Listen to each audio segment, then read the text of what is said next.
As a Dungeon Master, what you need to know with running encounters is you put the monsters on the table and you roll. Nope, let's try that again.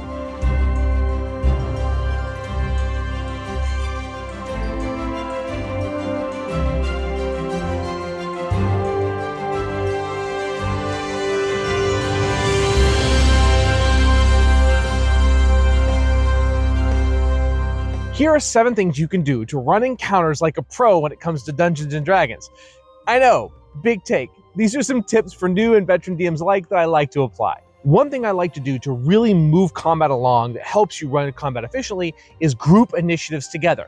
Now, I don't like to group all initiatives together as far as all bad guys. I like to have some variation in those initiatives. So I'll group archers together, swordsmen together, goblins together, kobolds together, different groups of the bad guys that make sense to act as a unit or as a team. What this allows you to do is have bad guys, though the players aren't trying to figure out who goes next, and it really helps speed that up. So take your bad guys, group them together, make the spellcasters go, make the range go, make the Balrog go, make the wargs go before the goblins.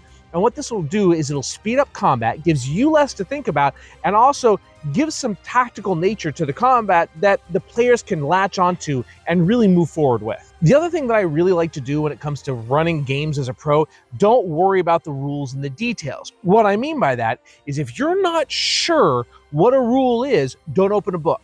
Make the call and move forward with it. What this allows you to do is if you think something may be wrong or you may be ruling something wrong, don't slow that session down. Open the book and read the rules later.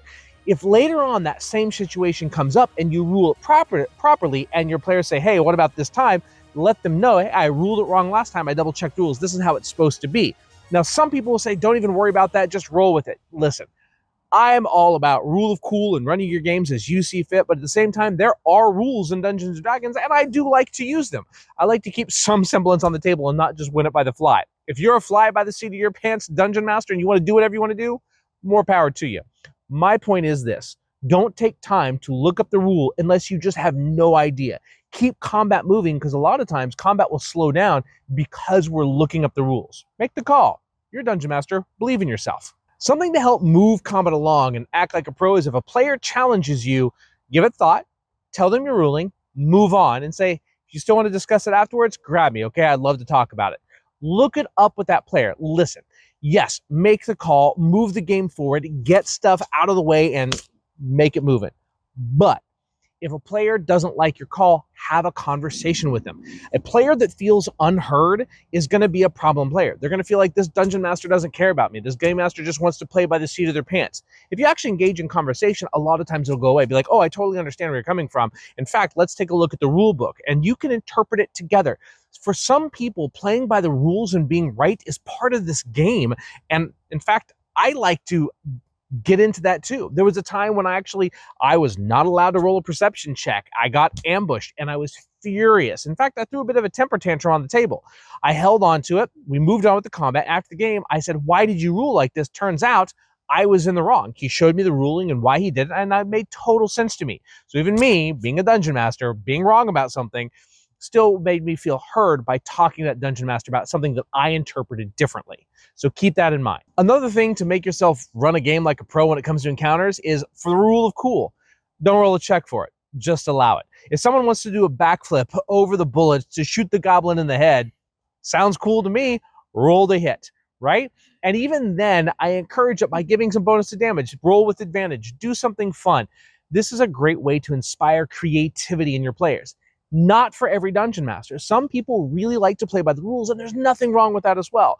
But for the rule of cool, the first time something's done, I usually allow it without a roll. The second time they do it, yeah, roll an athletics check or an acrobatics check, but we're just going to do it this time. This becomes your signature move, but you can only do it with something to vault off of. So then they start vaulting off the fighter to flip over to shoot the goblin in the back of the head. I love how these things affect the gameplay because it gets your players to think creative, creates amazing moments when you're not rolling for the rule of cool. At the same time, you have to be careful. A lot of players love to take advantage of the rule of cool, especially on my table. Because I allow people to do some amazing things, that tends to become the norm and becomes problematic for my table. So just remember, if you're going to not do it, not have the skill checks, not roll for the rule of cool, be ready for your players to do a lot more of it, but still has been some of the best moments at my table. So absolutely one of my pro tips for rolling in combat. Another thing to make your encounters be pro-like is to basically change the difficulty dynamically. What the hell does that mean? What that means is you're going to take the difficulty level, and as your players are mowing down these orcs or these zombies, they start popping potions of enlarge, popping potions of mutation, throwing acid. There's lots of things that you can add to the encounters that enhance the difficulty level right then and there on the spot that don't seem apparent. Magic exists. Allow your bad guys to have it as well. Allow things to mutate, to run away, for other things to come in. Changing difficulty dynamically makes your players have to think about things. Make a goblin run away. Make them see the reinforcements coming. Give your players a minute or two to set up defenses, to think strategically.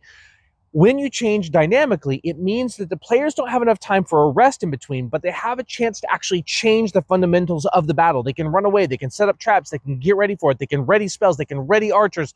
They can do those things to give themselves an advantage because they're about to encounter something that was and is a lot more difficult than what they just got finished doing. So dynamically changing the battle fundamentally changes the encounter, meaning if I have a bunch of goblins come in, then they pop a bunch of enlarge potions and a bunch of healing potions or the like, or they have someone that casts summon spells and lots of things open up and a portal opens and lots of demons or imps come in. That changes dynamically. It's something the players were not expecting, and all of a sudden now they got to think on their feet. At the same time, this can slow your combat way down. So when I do this, when I change things dynamically, I put the pressure on the players by saying, you got to act. What are you going to do? You can't talk to them. Things are happening. And so I change my own demeanor and start putting pressure towards the players. Makes for a lot of fun. So something fun to do. The seventh thing that I love to do when it comes to enhancing your games and your encounters on the fly like a pro is changing the environment dynamically during the combat. If it's an overcast day, when the players start the battle, it starts to rain. Fog rolls in within seconds. Lava erupts. The river has a flood that comes crushing down, running over the bridge. Water's going everywhere. Yes, most combats last 10 rounds. They last 1 minute. Suspension of disbelief, I change the weather during the fight, right? In round 1, it starts to sprinkle. In round 2, it starts to downpour. In round 3, they can't see more than 20 foot. In round 4, the wind is blowing. It seems like a lot, and realistically speaking, if you look at it from a realistic standpoint, you went from sprinkling to torrential hurricane in about 32 seconds. A little unrealistic, but a whole lot of fun when it comes to actually in combat.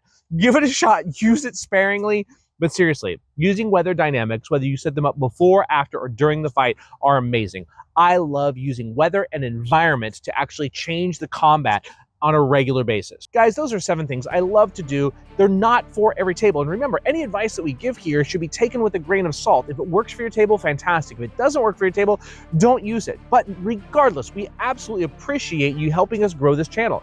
What are some things that you do on your table that you can comment below to help run combat like a pro, such as do you roll dice together, damage and that? Do you just not do initiative at all and do it by the seat of your pants?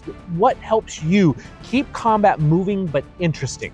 So guys, like, subscribe, smash both those buttons, help us grow this channel, and we'll have a whole lot more stuff to come in the very near future. Again, we will see you next time.